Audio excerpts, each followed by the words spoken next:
Social media আচমকায় ফেসবুকে রহস্যজনক post. একটি শব্দে লিখেছেন বিদায়, যা দেখে চিন্তিত সঙ্গীত শিল্পী রূপঙ্কর বাগচির অনুগামীরা। মঞ্চে মাইক হাতে গান গাওয়ার একটি ছবি দিয়ে বিদায় ক্যাপশনে রূপঙ্করের ফেসবুক পোস্ট ঘিরে একেবারে তোলপাড়। অনুরাগীরা জানতে মরিয়া কি হয়েছে শিল্পীর। ক্যাপশন নিয়ে দুশ্চিন্তায় কপালে ভাঁজ পড়ে গিয়েছে ভক্তদের। শনিবার সাত সকালে এইরকম একটা পোস্ট। বিদায় শব্দ লিখে কি বোঝাতে চেয়েছেন রূপঙ্কর, কি কারণে করেছেন সেটা অবশ্য প্রথমে বলেননি গায়ক।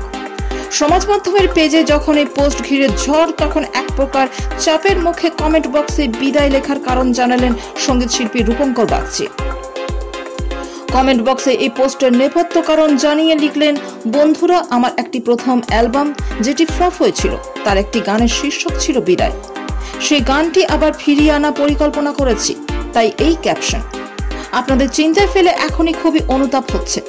প্রসঙ্গত প্রয়াত গায়ক কে নিয়ে মন্তব্য করায় রোষের মুখে পড়েছিলেন রূপঙ্কর বাগচি। বিদায় লেখা পোস্ট নিয়েও একেবারে মুখে কুলুপ এঁটেছিলেন, কিন্তু পরিস্থিতি বেসামাল হতেই পরবর্তী পোস্টে সবটা খোলসা করেছেন গায়ক।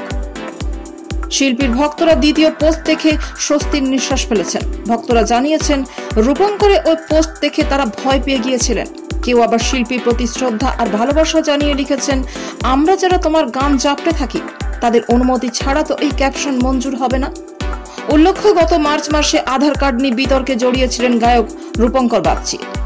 উঠেছিল আধার কার্ড সংশোধন করাতে গিয়ে বেলগাছিয়া পোস্ট অফিসের এক কর্মীর সঙ্গে অভব্য আচরণ করার পাশাপাশি সরকারি কর্মীদের সম্পর্কে অশালীন মন্তব্য করেছেন গায়ক এবং তার স্ত্রী চৈতালি দেবী। সে ভিডিও সমাজ মাধ্যমে পোস্ট করে ক্ষোভ উগরে দিয়েছিলেন বেলগাছিয়া পোস্ট অফিসের কর্মী দেবারতী দেবী। নেট দুনিয়ায় রীতিমতো আলোড়ন পড়ে গিয়েছিল। এর আগে প্রয়াত সঙ্গীত শিল্পী কে সম্পর্কে বিরূপ মন্তব্য করে প্রবল সমালোচনার মুখে পড়েছিলেন রূপঙ্কর। পরে ভুল বুঝে তিনি ক্ষমা চেয়ে নেন।